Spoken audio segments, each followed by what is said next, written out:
Bueno, arrancamos, este es el primer capítulo. Nos presentamos. Yo acá estoy con mi amigo Gustavo Colombo,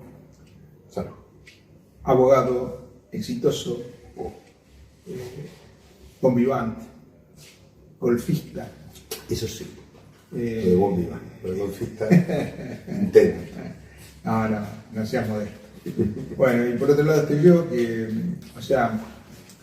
me he dedicado toda la vida a la tecnología. Hoy estoy retirado. Pero bueno, ninguno de los dos es historiador, ni nada que se le parezca, pero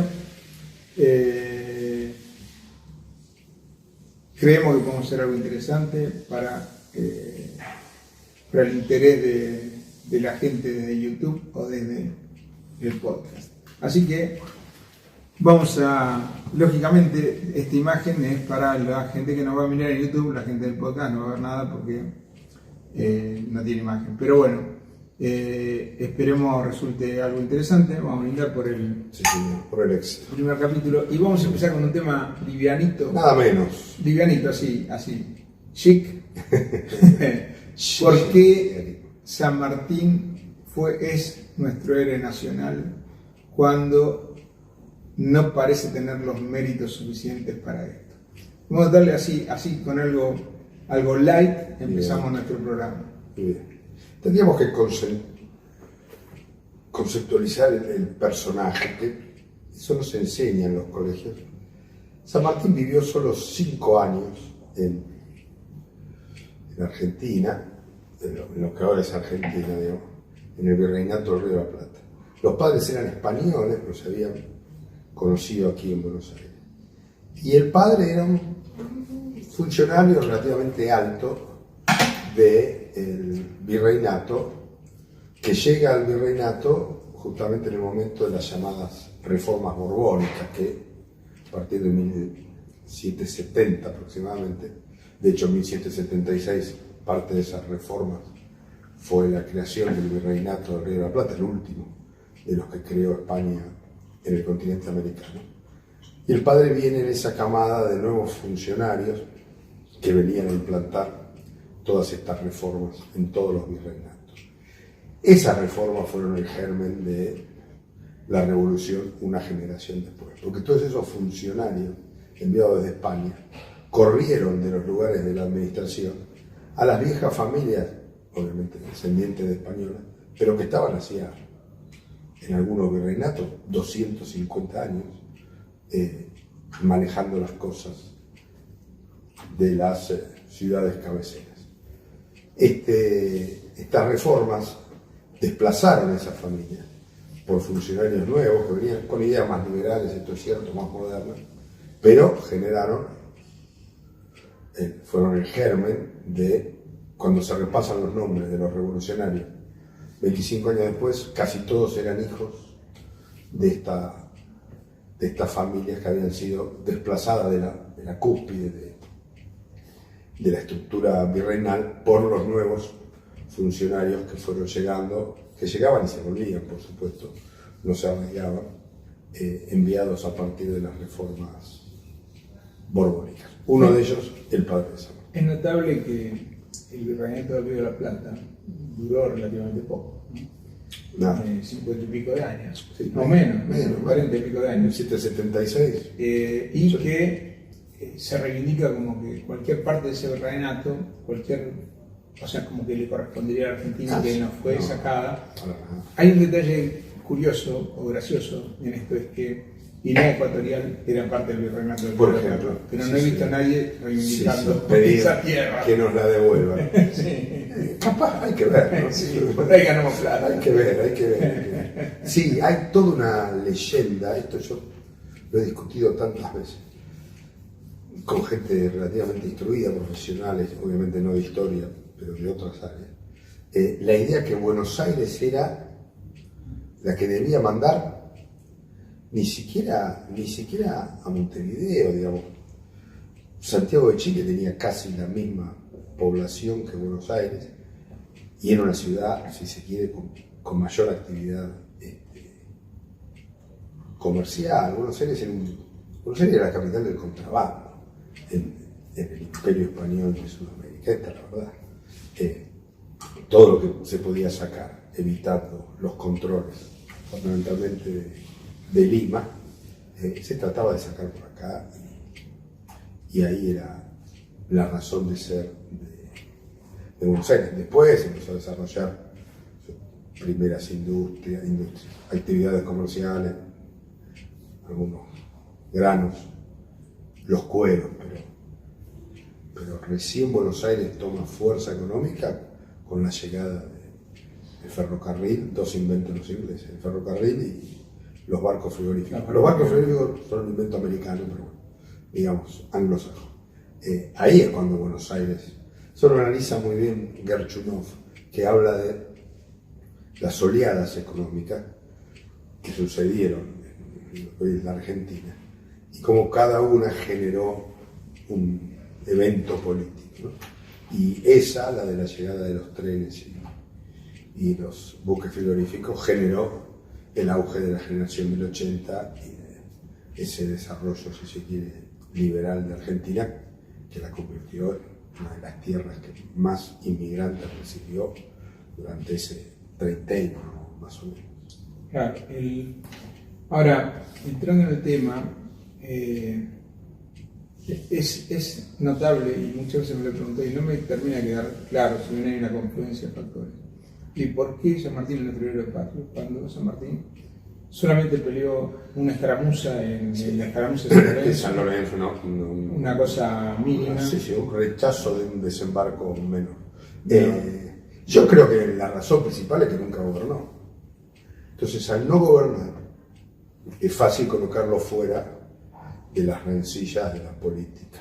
Bueno, pero, si bien es cierto que los rosistas, los revisionistas, con la entrega del sable a Rosas, de alguna manera lo llevan para su bando, pero es cierto que San Martín le manda el sable a Rosas por la vuelta obligado, que fue una defensa, si se quiere, de un interés comercial en ese momento, no sé si se llamaba Nación, pero y aparte porque San Martín tenía que cobrar los sueldos. Aparte le debían plata, sí, pero Rosas siempre cumplía eso, le mandaban. A él no le cumplieron, sobre todo los primos. Con lo cual yo creo que la razón, porque hay algo muy interesante, lo entroniza Mitre con su vida de San Martín, lo trae a Avellaneda trae en 1880 los restos, el famoso sarcófago de San Martín, que estaban momificados, por eso era tan grande, no era tan alto San Martín, pero el sarcófago, tengo entendido, que mide como 2 metros, y dicen que por eso está inclinado. Otros dicen que está inclinado en la tumba y en la catedral, porque como era masón, la iglesia a los masones los enterraba inclinado de cabeza abajo, apuntando al infierno, decía. En aquel entonces. Igual son leyendas, son sí, fábulas sin prueba cierta. Avellaneda lo trae en 1880 recién, y el mito de San Martín, no el mito, digamos, la entronación de San Martín como el más grande prócer, la acepta tanto lo que venía del viejo rosismo, lo que simbolizaba en esos momentos Mitre, lo que después fue la generación del 80, a partir de allí, digamos, todos, el irigoyenismo, el peronismo, las dictaduras militares, todos abrazaron la idea esa de Mitre, de San Martín, como el prócer máximo. Bueno, lo que pasa es que en esencia, el revisionismo lo reclama de alguna manera, pero San Martín era un liberal. Era un liberal. De hecho, cuando él llega junto con Alvear y hacen el primer golpe de Estado que se registra en la historia argentina, movilizan, creo, a los patricios y bueno, toman los granaderos recién formados, tenían 3 meses. Y lo primero que promueven es la Asamblea del año 13, que fue una de las mejores cosas que hubo en la historia argentina, donde, por ejemplo, le quedó la Inquisición. Seguramente Rosas no hubiera estado de acuerdo con eso. Y no creo que a los revisionistas les gustara todas las cosas que se promulgaron en la Asamblea del año 13, ¿no? Sí, seguro. Sí, San Martín era un liberal raro, porque, por ejemplo, tanto en el golpe contra el primer directorio, el factotum, el ideólogo del primer directorio, que era su secretario, era Rivadavia, sin duda el jefe del bando liberal en aquel entonces. Y él estuvo peleado con Rivadavia toda su vida pública, y de hecho cuando está en Perú y pide dinero aquí, Rivadavia, que era el que había vuelto a estar de secretario del director, que era, no sé si era Pueyrredón, se lo niega, nunca se llegó a dormir. Por lo cual era un liberal, pero yo creo que era un liberal, sí, no era para nada hombre de la Iglesia Católica San Martín, para nada. En sus cartas los expuestos. Sí. Él era un liberal, a lo mejor no tan un liberal a la inglesa, sino un liberal a la francesa, entonces, ¿no? Un liberalismo más, entre comillas, tal vez no tan comercial, más ideológico, pero sí, sin duda. Y sin embargo, como decimos, una vez más, Mitre, que sí era liberal, en otra época y en otro contexto, lo coloca como prócer máximo, y el revisionismo, que de liberal nada, el rosismo lo toma inmediatamente como no por nada hasta hoy San Martín, Rosas y Perón, ¿no? La línea histórica del revisionismo y de los rosistas es esa. Vos fíjate que Belgrano, que era el héroe antes de San Martín, que realmente tenía mucho más merecimiento que San Martín, ya no era tan buen militar con seguridad. No, por supuesto, no era militar, era un abogado. Belgrano tomó clases particulares de milicia, digamos, antes de cuando le dicen anda a Paraguay, pero Belgrano iba para donde le decían, peleaba donde le decían. Sí. Tipo, o sea, a mi juicio el mérito de San Martín es incomparable al de Belgrano. No, Belgrano se sacrificó. Belgrano era hijo de un tipo muy rico, un italiano, comerciante italiano importante. Belgrano era el mejor abogado comercialista de Buenos Aires entonces, era el que manejaba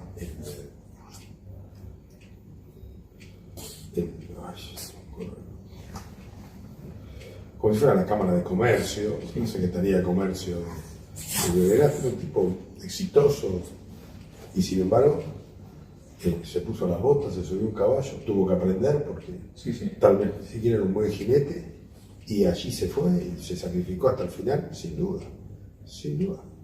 Además, en el caso de Belgrano no hay dudas, y en Belgrano nunca hay, dice, bueno, ¿qué hay detrás de esto? ¿Por qué hizo esto? No, digamos, hasta mucho más simple. En cambio San Martín, no, desde por qué vino, cuándo vino, a qué vino, por qué Chile, por qué Lima, por qué renunció, por qué volvió, por qué se fue. Hay una niebla, digamos, de motivaciones en San Martín que no hay en Belgrano. Incluso una leyenda de que San Martín como que vivió en la pobreza, murió en la pobreza. Y cuando él muere en Boulogne-sur-Mer, donde alquilaba un petit hotel donde estaba con su familia.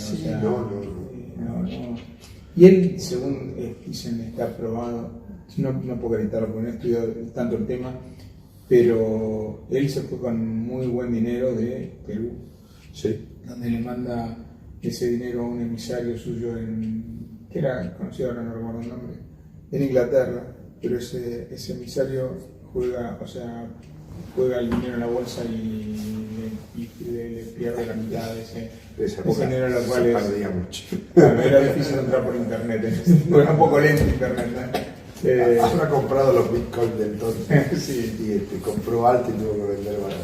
Ahora, me parece que como que no hay ni un mínimo de pensamiento en esto. O sea, Belgrano salva la independencia nacional, no la independencia nacional, la independencia continental, cuando él gana en Tucumán, porque no quedaba ningún ejército, no quedaba ningún país, no quedaba nada, estaba todo rendido. Contra la orden de Rivadavia, el primer triunvirato, de retorne a Buenos Aires cuando le quede para defender Buenos Aires.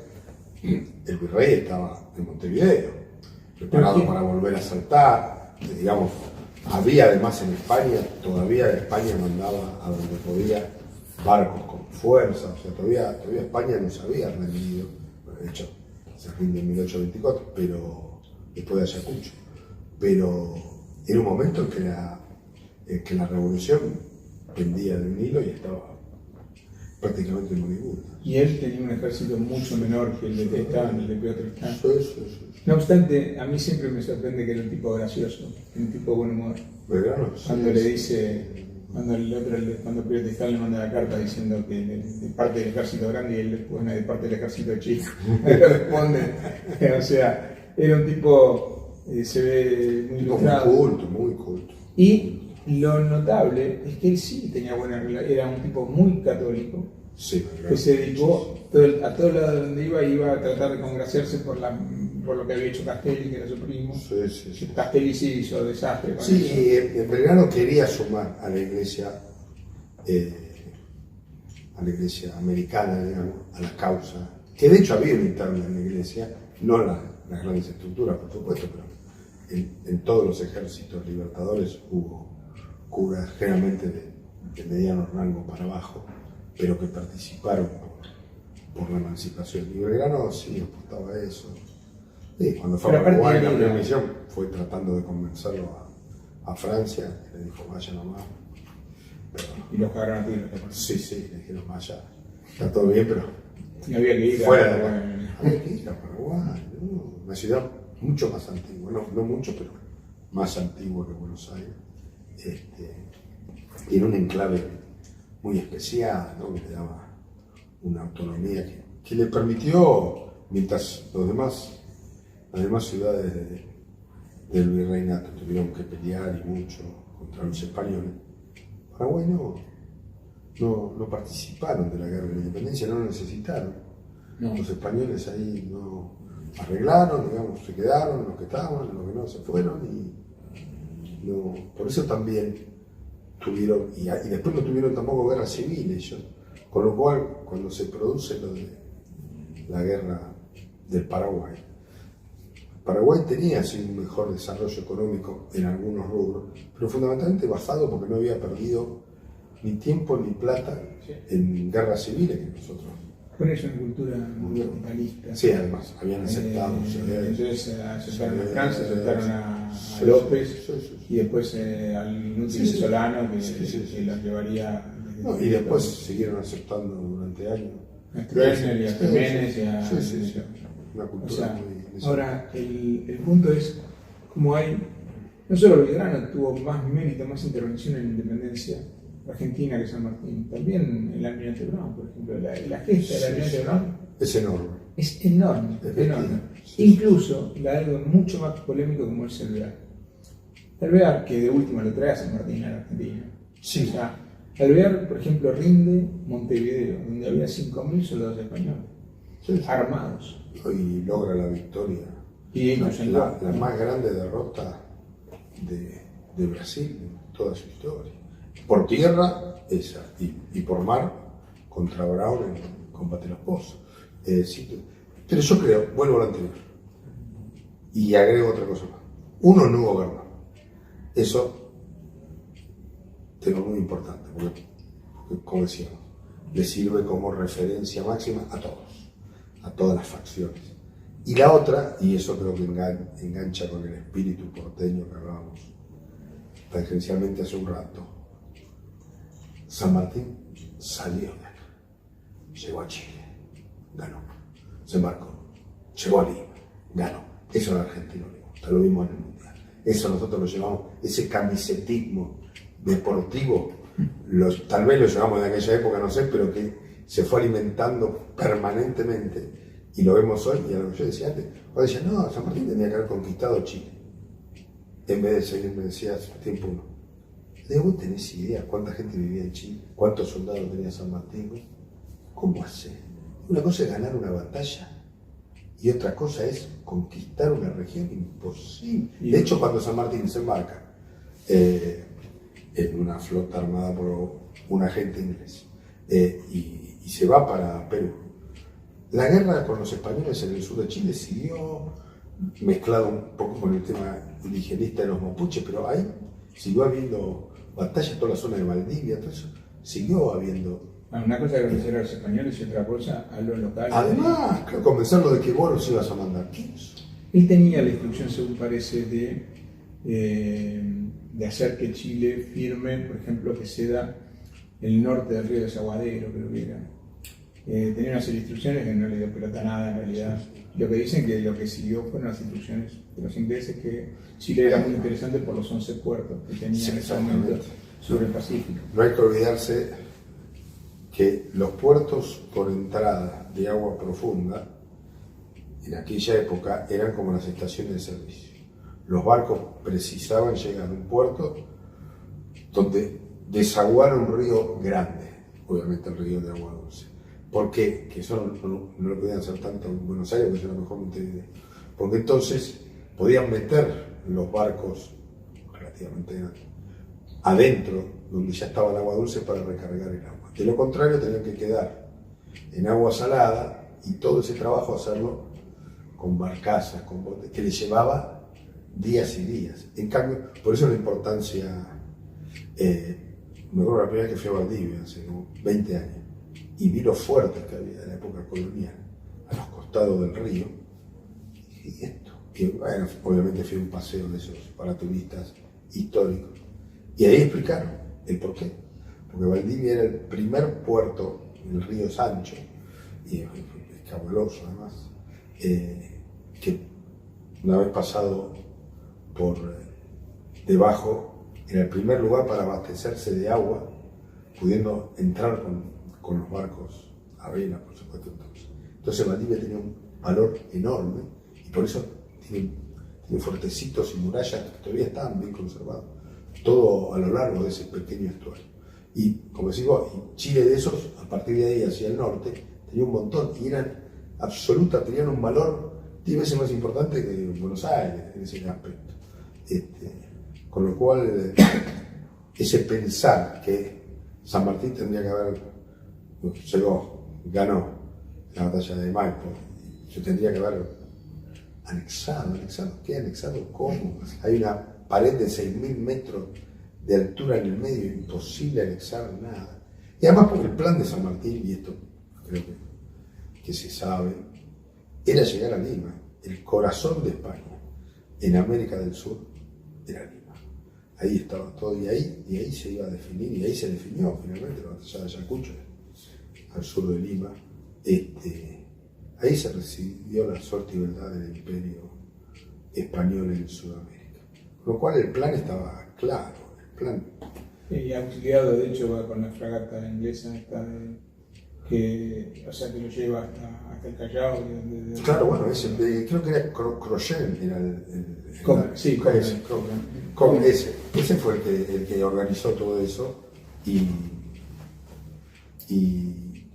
fue con ese apoyo. Y de hecho fue con ese apoyo que llegó a Buenos Aires en la fragata Canning, con unos cuantos oficiales españoles más. ¿Por qué vinieron? Algunos dicen que era obviamente Napoleón parecía que iba a dominar la Europa continental, quién sabe por cuánto tiempo. Preferían irse de España con su expertise militar, que era buena, que era grande, y aprovechar la caída de las autoridades virreinales en toda Sudamérica en ese momento para escalar rápidamente en posiciones sociales. Y San Martín sin duda lo hizo, con su amigo Alvear, que fue el que poco lo guió, que era bastante más chico que él, creo que más de 10 años más chico. Sí, Alvear debe ser de 1790 y San Martín creo que 1778. San Martín llega a Buenos Aires, creo que tenía 35 años, o 34, y se había ido a los 5 de Yapeyú. Con lo cual, hablaba con acento español, dicen que con un acento bastante andaluz, así que bien cecioso. Hombre de 20 años en la milicia. Claro. 20 años en la era un milicia. español hecho y derecho. Sí.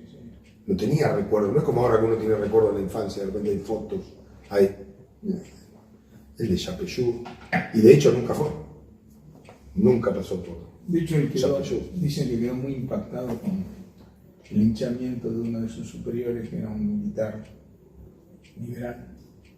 O sea, él claramente se identificaba con el liberalismo español, que era bastante interesante. Bueno, ese fue uno de los grandes errores de Fernando VII, porque cuando recupera el poder sale a matar a los cabecillas del movimiento liberal.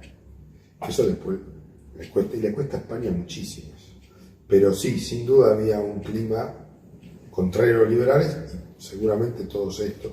Por ejemplo, entre los que vinieron con San Martín en ese viaje vino Chilavert, el padre del que después sería la mano derecha en el campo de batalla de Rosas, ¿no? Que fuera, dice, fusilado por la espalda por el mismo Urquiza, pero bueno, fusilado fue, no sé si por la espalda, después de Casero. Y con lo cual ahí hubo un movimiento grande, pagado por Inglaterra, fomentado por Inglaterra. Hay un libro por ahí con un título gracioso que dice que esa fue la tercera invasión inglesa, que la llegada del barco Canning, la corbeta, ¿no? Con todos esos oficiales que habían salido de Inglaterra, fue la tercera, que al ver que no podían someterlo por la fuerza y al haber sucedido la caída de las autoridades virreinales, Inglaterra dijo: este es el momento de tomar esa parte del mundo, no por las armas, no por la autoridad. Ellos eran muchos más laxos en la organización de su imperio, salvo en Asia, pero en el resto no tenían virreyes, por ejemplo, sí en la India, y entonces lo que lograron fue esto: meter las ideas liberales, abrir el comercio. A ver, Pondecito, servite algo. ¿Cómo? Servite que sí, está filmando bien. Bien, perfecto. Porque tenía miedo empecé a pensar que la batería, pero está bien la batería, que me olvidé de poner un botoncito. ¿Está bien? Sí, parece que sí.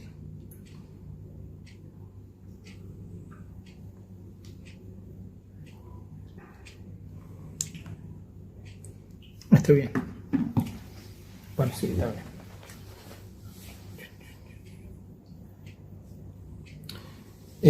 Sí, a ver.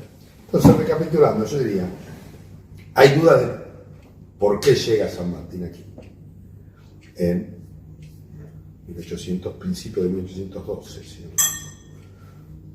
¿Con qué misión llega? Siguiendo que está el famoso libro de Terraño sobre el plan inglés, el plan Marleán, que es un poco lo que contábamos antes, y que ese plan coincide de alguna manera con lo que después desarrolló San Martín, llegar finalmente a Lima. Y después hay dudas con su retorno. Claramente venía con una importante fama militar, eso es indiscutida,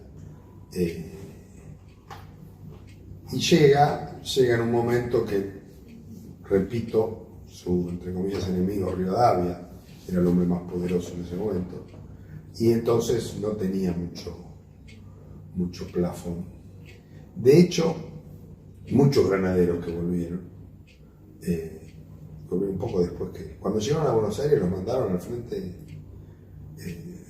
contra el Imperio, contra Brasil, con lo cual imagino que a San Martín lo hubiesen también mandado allí, tal vez a las órdenes de Alvear, cosa que él ya no hubiese aceptado.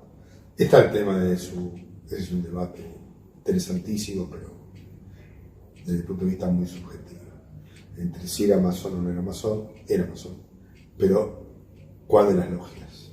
Si era la gran logia, con asiento en Londres, que era la gran logia europea occidental, o si la logia Lautaro era una logia derivada de una logia española, que creo que era de Cádiz, y que, digamos, tenía cierta independencia en relación a la gran logia anglosajona. Eso, cada uno que toma postura sostiene una de las dos, no está muy claro, masonera, eso sí, Alvear era de la misma logia y unos cuantos más. Es interesante la conversión de Alvear, ¿no? O sea, entender la motivación de un tipo como Alvear, al cual los ingleses liquidan a toda su familia. Sí, sí, sí. O sea, cuando él se va en este viaje en barco, él era teniendo 8 o 10 años, y se va en un convoy de barcos españoles. Y como el padre era un tipo muy importante, el padre era un tipo de alta jerarquía dentro del virreinato, sí, le invitan a ganar a la capitana, y las 6 hermanas y la madre quedan en el barco, en otro barco que es atacado por corsarios ingleses y hundido. Y lo liquidan. Y sin embargo ahí Alvear se va a Inglaterra, se educa en Inglaterra y termina siendo pro-inglés, ¿no? O sea, sí, sí, sí. O sea, no, liberal y pro británico. Sí. Bueno, eran otras épocas, ¿no? Yo creo que... Y también creo que esos tipos tenían en cuenta que estaban viviendo en un momento bisagra en serio. Bueno, fíjate que siempre digo, yo no encontré, he buscado un buen libro que me cuente la historia de Sudamérica desde que llegaron los primeros españoles hasta 1810. Lo único que aparece es el levantamiento de Tupac Amaru, algunos que te cuentan los detalles de todo lo que era la mixta, el Yanaconazo, la cuestión económica, y algunos cuentan el tema de las misiones jesuíticas, pero nada más. O sea, no pasó nada. Fueron 250 años, fueron 10 generaciones y no pasó nada, o por lo menos no se cuenta nada interesante. Y si no pasó nada, merecería un análisis de por qué no pasó nada. ¿Por qué fue un sistema tan exitoso? Duró 250 años. Bueno, vos viste que ahora está este movimiento de los españoles, donde se ha juntado gente de la derecha, marxistas, gente de Vox, que podría ser calificada como de derecha, incluso de extrema derecha. Derecha. Yo he visto a varios personajes acá lo tenemos, por ejemplo, a tipos como Lons, que son tipos claramente de la derecha, que defienden, que dicen que en realidad la revolución americana fue una revolución de élites, que ellos persiguen sus intereses, que la gente no los acompañaba. Ciertamente, por ejemplo, los indios en líneas generales se plegaron al bando español, o sea, y combatieron a la independencia, o sea, porque, según se dice, tenían buena relación con la corona en líneas generales, lejos de este mito de la historia negra que escribió el uruguayo Galeano, ¿no? Sí. O sea, que él mismo después se encargó de desmentir cuando se hizo amigo cuando Franco salió del poder y se hizo amigo de los españoles, le empezaron a bancar los libros y a invitarlo a dar charlas y clases allá. Pero por ejemplo, Lons hace un buen análisis económico sobre cuál es el ingreso de la gente. Él dice que después de la revolución los deterioró económicamente también es razonable porque vino un caos. Absoluto. O sea, bueno, lo interesante es esto, que no es un tema de la derecha española, que no es una armecilla que es marxista, están todos como unificados por primera vez, y lo que dicen es que este es un mito escrito en las terribles condiciones de la colonia, son un mito escrito por los ingleses. Lo que sí es cierto es que la Inquisición rigió hasta 1813.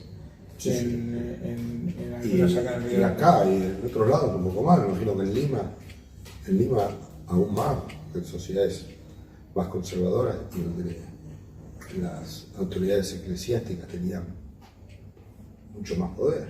Sí, también hay ciertas cosas.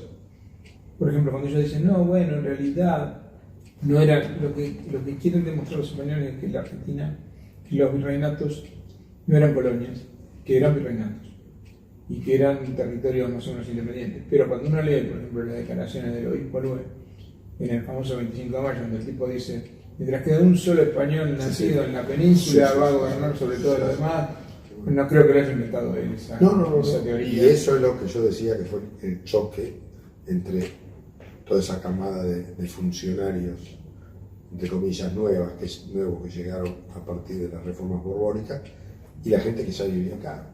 O sea, gente que ya tenía sus negocios y empezaba a sentir, o sentía el tema como propio, le caen de la metrópoli, y yo lo mandamos nosotros, y uno de nosotros vale más que todos ustedes, porque nosotros le dimos la mano al rey, cuando le besamos el anillo al rey.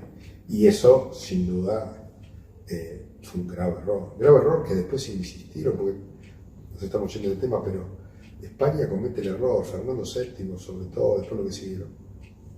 Si hubiesen mantenido que sea una especie de Commonwealth, como han hecho los ingleses hasta el día de hoy, con sus ex colonias, España no hubiese perdido tanto poder. España de repente pasó de ser el imperio más grande del mundo a ser uno de los países más pobres de Europa. No supieron administrar esa transición, y el mayor beneficiario sin duda fue Inglaterra, claramente. Sí, lo que hay que tener en cuenta es que Inglaterra en el siglo XIX representaba el progreso. No, por supuesto. Inglaterra es la máquina de vapor y la industrialización, y eso la llevó a otra categoría, claramente. Sí, y hay mucho, yo creo que hay mucho gente, en historiadores, hay como una cosa antibritánica muy acendrada en mucha gente, incluso un historiador no puede ser anti nada, porque entonces ya es un político, un historiador tiene que buscar los documentos, buscar las cosas, puede hacer una interpretación diciendo es una interpretación y no es la verdad, es lo que pasó, y punto. Lamentablemente nuestro país, y bueno, imagino en otros también será igual, ahí están los historiadores militantes, y eso es un desastre. Y que son de mayoría. Sí. Es cierto, en un país donde, ¿de qué vive un historiador? De lo que le pagan el CONICET para publicar papers y hacer investigaciones, y eso generalmente está unido a temas políticos. Pero vos tenías a gente seria, no sé, como Félix Luna, que de golpe tipo, si tenía algún partidismo lo escondía bien. Y bueno, él era radical de chico, hijo de un candidato a vicegobernador radical, pero bueno, era un hombre con algún dinero familiar, entonces Félix Luna siempre, más allá que enorme historiador, el tipo no dependía de y después pagaran un estudio sobre algo. Tener los mercenarios y tener los salames, ¿viste? Porque hay gente que como que no le da la cabeza, que se quedaron, ¿viste? O sea, y en este tema de ponerse, esto que vos manifestabas, decir, che, ¿qué pasó? 250 años de colonia. Bueno, yo creo que eso es como bajar un poco a nivel y tratar de entender por qué. Del mismo modo que cuando acá te dicen, San Martín estaba peleado con Rivadavia que no le mandaba plata. Yo me imagino a Rivadavia, acá, el gobierno de Buenos Aires, en un cobre, ¿viste? Administrando miseria. Y dicen, che, estamos acá en Rancagua, mandanos 2 millones de pesos en oro. Y 10.000 kilómetros, olvidar. Sí, era difícil, o sea, no es que podías ver por televisión, mirá, acá está la victoria, uno te decía que ganaron, otro te decía que perdieron. O sea, las noticias llegaban con suerte un mes después. Suerte llegaría. A lo mejor algunas postas rápidas militares que podían llegar, no sé, noticias desde Lima podían llegar. Para la semana. 15 días, reventando caballos. Sí, incluso después de Cancha Rayada se temió, muchos se escaparon, muchos chilenos, muchos se escaparon porque pensaron que venía el hecatombe, por supuesto. O sea, no fue un paseo triunfal, mucho menos. No, para nada. Y después, digamos, en última instancia está esta cosa argentina, ¿no? De decir, bueno, San Martín era mejor que Bolívar, porque la edad de libertad era claro. Claramente la carrera de Bolívar es incomparable con la de San Martín. Y de hecho el mismo San Martín, cuando se entera del fallecimiento de Bolívar, dice, ha muerto el más grande americano, el más grande hombre que ha dado la América. San Martín le reconocía. Bolívar tenía un talento político que San Martín no tenía, o incluso despreciaba, porque él era un militar, claramente. fue a cumplir una misión militar, la cumplió casi un 80%, digamos, si se quiere, y después, en vez de participar en las internas políticas, decidió marchar al exilio tranquilo. Sí, Bolívar como Belgrano murieron haciendo... Sí, con las botas puestas. Con las botas puestas. Sí, sí, sí. Y el periplo de Bolívar fue tremendo, tremendo, Sí, sí. con una cantidad de alternativas y de cosas y de ataques y de... Pero bueno, Bolívar era un político. Y Bolívar quería gobernar. San Martín lo quería. O sea, fue protector del Perú y ahí administró un poquito. Pero no era un tipo...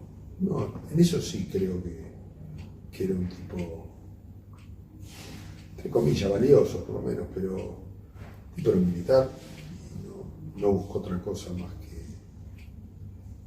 que eso. Yo personalmente comprendo más a un tipo como San Martín que como Belgrano Bolívar, que realmente eran como fanáticos, ¿no? Sí. San Martín dijo, cumplo mi misión, ¿No? y me vuelvo y punto. Y de hecho, también después sus amistades eran toda gente mucha. Sí. Su amigo principal, el banquero que muere con ellos dos yendo para España, que era ni siquiera una de las personas más ricas de Europa. No recuerdo. San Martín no tuvo premios económicos para nada. Era incluso un personaje social, un tipo que frecuentó la sociedad parisina. Era un tipo requerido y admirado, con lo cual no tuvo una... Rosa sí lo tuvo un poquito más difícil, pero bueno, era también la personalidad de él, un tipo más osco, más otra cosa, pero San Martín, en ese aspecto, no es que se sacrificó. Y vamos a lo mismo. Si bien están los escritos de él invocando la patria, ¿cuál es la patria de un hijo de españoles que nace de casualidad el viejo de él era no gobernador, pero hoy sería una especie de intendente de toda esa zona de Yapeyú, que en realidad él lo que hacía era manejar, cuando expulsan a los jesuitas, el virreinato nombraba administradores, una especie de intendente, en las zonas que eran de los jesuitas, porque tenían un gran problema. Los jesuitas eran los grandes esclavistas del Río de la Plata. Los jesuitas tenían, mientras tuvieron las misiones, dentro de las misiones, que aparte eran estancias, las estancias más grandes del país, ellos tenían cientos de miles de esclavos, muchos negros, los que entraban, la mayoría iban para ahí, y muchos que habían quedado de la vieja mitad y Yanaconazgo de la cultura incaica de ellos. Por lo cual, cuando ellos son expulsados, el virreinato se tiene que hacer cargo de esa administración y empieza a nombrar. Y en Yapeyú, que de hecho por eso está la casa también protegida, porque era la casa de los jesuitas. El viejo San Martín con la familia vivían ahí, porque estaban administrando eso, entonces vivían donde en la casa que habían hecho los jesuitas, que era una construcción relativamente buena para esa zona. Con lo cual San Martín estuvo 5 años ahí, vuelve a España, sus padres vuelven a su tierra, a su patria. Sus hermanos pelean en el ejército con él y no vienen para acá. Uno murió, incluso tuvo familia en Filipinas, creo que en Manila. Con lo cual, y el otro estuvo siempre en España. Las hermanas, que tenía una, la más grande era una mujer, también.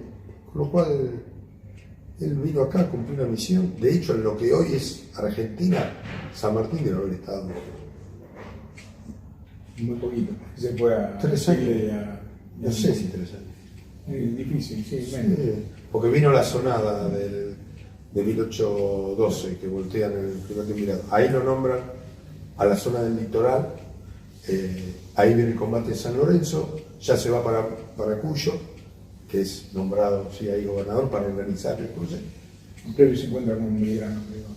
Sí, no. Estoy simplificando, pero. Sí, se va para Cuyo. Pero digo, y ya después. Tiene que haber un buen administrador en Cuyo, un buen administrador. Todo eso. Sí. Por eso yo insisto, yo creo que la entronización de San Martín se debe a esos dos factores. Uno que no gobernó y el otro, ese invadir y vencer y triunfar afuera, esa cosa media. Y el de mucha gente en Argentina, o sea, de apropiarse del éxito de por supuesto. Ese tema que es, o sea, la derecha y la izquierda, cuando porque la realidad es que la izquierda la ha reivindicado hace Martín siempre. Sí. O sea, no, acá, digamos, eso es unánime, nadie dice, si bien están estos autores que te hablan, La Tercera Invasión, San Martín Agente Inglés, son títulos de libro para vender. Pero en realidad después cuando los lees y los raspas. Lo que era hermano de Alvear, bueno, la leyenda esa. La llegenda que pues es cierta, no sé. Que él era hermano de Alvear. Y también está la otra que dice que él era hijo, y alguna vez leí el nombre de esa mujer, de una de las indígenas bajo la administración del padre en Yapeyú. Para eso orgullen de la cara que tenía rasgos indígenas. Que tenía un tono distinto, que era un poco distinto a los hermanos, y hay una carta de la madre, eso lo leí una vez, me pareció gracioso, que la madre dice, de todos mis hijos, el que más fácil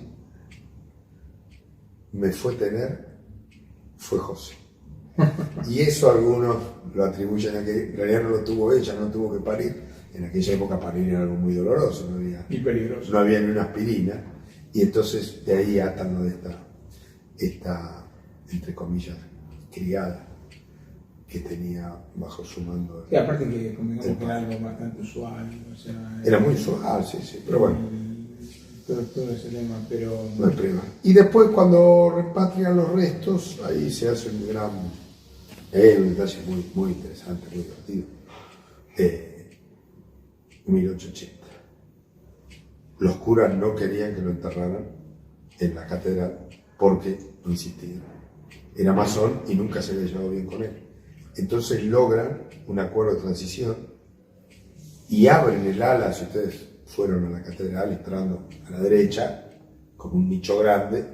Y bueno, esa zona no estaba, la catedral terminaba en donde ahora está el arco ese. Y entonces lo que hacen es, bueno, porque va a estar acá, pero no va a estar en los terrenos de la catedral, porque eso era un patio.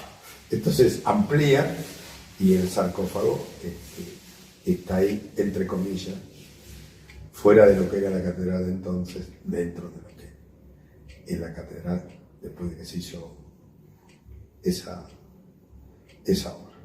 Así que bueno. Hoy es impensable, ¿no? Ese posicionamiento de la iglesia tan ultraconservador que tuvimos en la Argentina. Pensar que la iglesia se opuso a la ley 1420 y que tuvimos que Roca tuvo que cortar relaciones con el Vaticano 10 años. A la ley de divorcio. Ahora, eso en el 80 y pico. Sí. A la igualación de los hijos matrimoniales y no matrimoniales.